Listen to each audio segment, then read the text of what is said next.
Hello, welcome to the life coaching Ara and this is Abhay Singh Ara. आज 13 अप्रैल है, ठीक है।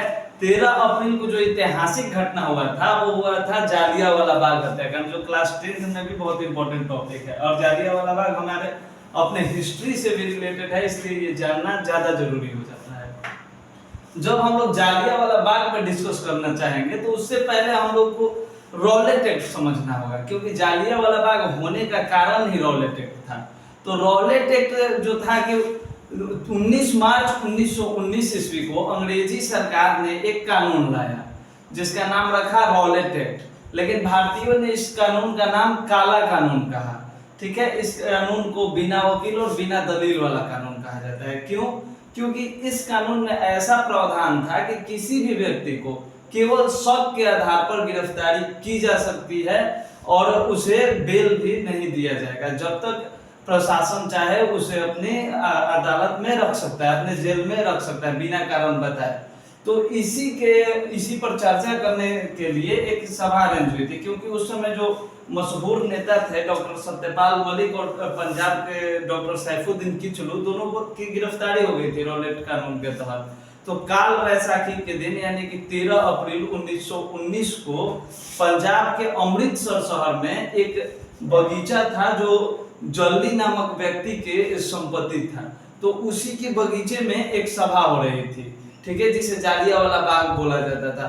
तो उस बगीचे में एक शांतिपूर्ण सभा चल रही थी जिसमें हजारों लोग उपस्थित थे।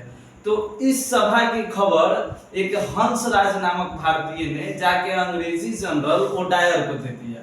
जब अंग्रेजी जनरल ओडायर को ये पता चला कि वहां पर सभा हो रहा है तो वो अपना पूरा बटालियन लेकर पहुंच गया और जालियांवाला बाग को चारों तरफ से घेर लिया। घेर कर बिना वार्निंग दिए अंधाधुंध गोलियां चला दी, ठीक है। तो जब ये अंधाधुंध गोलियां बिना वार्निंग के चलाया तो उसमें हजारों लोग मारे गए। इससे भारतीयों में काफी आक्रोश की भावना उत्पन्न हुई, क्योंकि भारतीय अपने आजादी के प्रति ज्यादा जागरूक हुए। तो अंग्रेजी सरकार ने गांधी जी को पहले अंग्रेजों ने कैसर हिंद की उपाधि दी थी। तो इस घटना के विरुद्ध में गांधी जी ने कैसर हिंद की उपाधि लौटा दी, जमुनालाल बजाज ने राय बहादुर की उपाधि लौटा दी और रविंद्रनाथ टैगोर ने सर की उपाधि लौटा दी, ठीक है।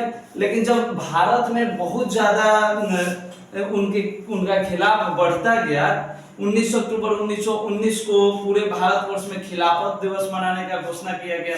तो इन सबों से चिंतित होकर अंग्रेजी सरकार ने एक कमेटी का गठन किया जिसका नाम रखा हंटर कमेटी, ताकि जालियांवाला बाग हत्याकांड की जांच हो सके और पता किया जा सके कि इसमें कौन सा दोषी है, ठीक है। तो सरकारी जब रिपोर्ट आया तो उसमें 359 लोग मारे गए सरकारी रिपोर्ट के अनुसार, जबकि कांग्रेस कमेटी की रिपोर्ट के अनुसार 1000 से भी अधिक लोग मारे गए थे। लेकिन अंग्रेजी सरकार ने इसके खिलाफ कोई एक्शन भी नहीं लिया, केवल जनरल ओडायर का ट्रांसफर कर दिया। इससे भारतीयों में असंतोष की भावना और बढ़ती गई और आगे चल के बहुत बड़ा आंदोलन भी हुआ इसके कारण। जनरल ओडायर जब ट्रांसफर होकर लंदन पहुंचा तो पंजाब के एक व्यक्ति उधम सिंह नाम के जाकर उसे पंजाब में वहीं पे गोली मार दी और उधम सिंह ने जाकर जनरल ओडायर की भी हत्या कर दी।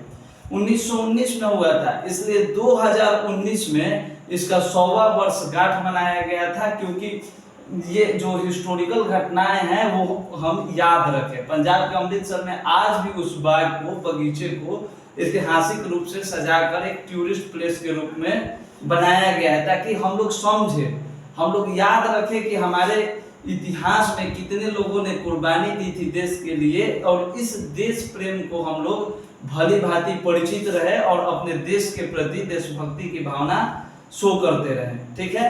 तो आज के लिए इतना ही, और कल 14 अप्रैल के अवसर पे डॉक्टर भीमराव अंबेडकर जी के जयंती के अवसर पे कल उनके बारे में चर्चा किया जाएगा। आज के लिए बस इतना ही, नमस्कार।